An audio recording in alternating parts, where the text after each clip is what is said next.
അടിപൊളി ചിക്കൻ ബിരിയാണി ആയിരുന്നു. അടിപൊളി എന്ന് പറഞ്ഞു കഴിഞ്ഞാല് സത്യം പറഞ്ഞു കഴിഞ്ഞാൽ ഇത്രയും ഞാൻ അഭിപ്രായം കേട്ടിട്ടില്ല. കാരണം ഏറ്റവും കൂടുതൽ എനിക്ക് ഹസ്ബൻഡിന്റെ സൈഡിൽ നിന്നാണ് എനിക്ക് അഭിപ്രായം കിട്ടിയത്. കാരണം പൊതുവെ ഞാൻ വയ്ക്കുന്ന ബിരിയാണി കുഴഞ്ഞു പോകാറാണ് പതിവെന്നാണ് പറയുന്നത്. അപ്പൊ സൂപ്പർ ആയിരുന്നു, നല്ല ടേസ്റ്റ് ആയിരുന്നു. പറയാൻ വാക്കുകളില്ല എങ്ങനെയാണെന്നുള്ളത്. എല്ലാവരും ഞാനൊരു ലോങ് വീഡിയോ ഇട്ടിട്ടുണ്ട്. എല്ലാവരും ആ വീഡിയോ കണ്ടതിനെ സപ്പോർട്ട് ചെയ്യണം. എല്ലാവരും അതൊക്കെ ഒന്ന് ചെയ്ത് നോക്കണം. സൂപ്പർ ആയിരിക്കും, നല്ല റിസൾട്ട് ആയിരിക്കും, നല്ല ടേസ്റ്റ് ആയിരിക്കും, നല്ല എന്താ പറയാ, കഴിക്കുമ്പോൾ നിങ്ങൾക്ക് നല്ലൊരു അനുഭവം തന്നെ കിട്ടുന്നതായിരിക്കും. അപ്പൊ എല്ലാവരും ട്രൈ ചെയ്ത് നോക്കണം കേട്ടോ. അപ്പൊ ഇത് ഞാൻ ഒരു ചുരുക്കത്തിൽ ഞാൻ എന്തൊക്കെയാണെന്ന് ഞാൻ പറഞ്ഞു തരാം, ഇത് എങ്ങനെയൊക്കെയാണ് ചെയ്യുന്നതെന്നുള്ളത്. ആദ്യം നമ്മൾ നന്നായിട്ട് ചിക്കൻ കഴുകിയെടുത്ത് അതിനെ ഒന്ന് മാഗ്നേറ്റ് ചെയ്ത് വെക്കുക. മാഗ്നേറ്റ് ചെയ്ത് വെച്ചതിന് ശേഷം ബാക്കി നമ്മൾ സവാള, വെളുത്തുള്ളി, പച്ചമുളക്, ഇഞ്ചി ഇതെല്ലാം നമുക്ക് അരിഞ്ഞു വെക്കുക. തക്കാളി ഇതെല്ലാം അരിഞ്ഞു വെക്കുക. എന്നിട്ട് സവാള എല്ലാം അരിഞ്ഞു വെക്കുക.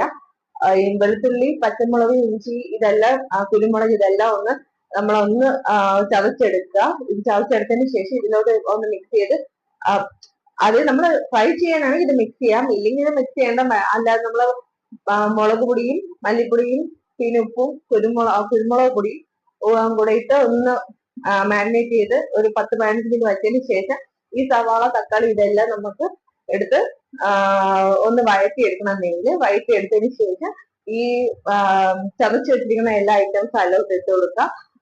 അത് ഒന്ന് വഴണ്ട് വരുന്ന സമയത്ത് നന്നായിട്ട് നല്ലൊരു ബ്രൗൺ ഷെയ്ഡ് ആവുന്ന സമയത്ത് നമുക്ക് ഈ ബാക്കി പൊടികളെല്ലാം, അതായത് മറ്റ് ഇതിലെന്ന് പറഞ്ഞു കഴിഞ്ഞാൽ നമ്മൾ മാഗ്നേറ്റ് ചെയ്ത് വെച്ചിരുന്നതിൽ ഇതൊന്നും മൂപ്പിച്ചിട്ടില്ല.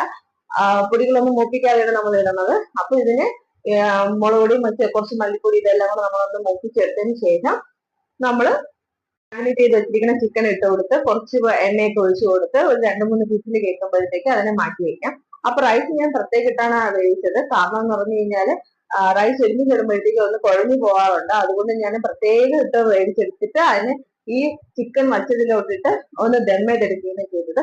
അപ്പൊ നല്ല ടേസ്റ്റ് ആയിരുന്നു കേട്ടോ. ഈ റൈസ് എങ്ങനെയാ വെച്ചാൽ ഞാൻ പറഞ്ഞു തരാം. റൈസ് വെച്ചിട്ട് വെള്ളത്തിനകത്ത് കുറച്ച് നെയ്യ്, നാരങ്ങ നീര്, അതേപോലെ തന്നെ പട്ട, ഗ്രാമ്പു അത് അല്ല, പിന്നെ ഇഞ്ചി, വെളുത്തുള്ളിയൊക്കെ ചതച്ചത് ഇതെല്ലാം ഇട്ട് കൊടുത്തിട്ട് അതൊന്ന് പകുതി വേഗമാകുമ്പോഴത്തേക്ക് നമുക്ക് അതിനെ ഊറ്റി വെക്കാം. അതിനുശേഷം ഈ ചിക്കന്റെ വെള്ളവും നമ്മൾ ചിക്കനിൽ വേറെ വെള്ളവും ഒഴിക്കില്ല. അപ്പൊ ഈ ചിക്കന്റെ വെള്ളം വച്ചിട്ട് തന്നെ നമുക്ക് ഇതിലോട്ട് ഈ റൈസിനെ നമുക്ക് ഈ ഊറ്റി മാറ്റി വെച്ചിരിക്കുന്ന റൈസിനെ എടുത്ത് നമുക്ക് ഇതിലോട്ട് ഇട്ട് കൊടുക്കാം. ഇട്ട് കൊടുത്തതിന് ശേഷം നന്നായിട്ടൊന്ന് ഡെക്കറേറ്റ് ചെയ്ത് അടച്ചു വെച്ച് ഒരു 20 മിനിറ്റ് കഴിയുമ്പോഴത്തേക്കും നമുക്ക് അതിന് തുറന്നു നോക്കാം. അപ്പൊ എല്ലാവരും എന്റെ വീഡിയോ കണ്ട് സബ്സ്ക്രൈബ് ചെയ്യാൻ, ലൈക്ക് ചെയ്യാൻ, കമന്റ് ചെയ്യാൻ, ഷെയർ ചെയ്യാൻ മറക്കും.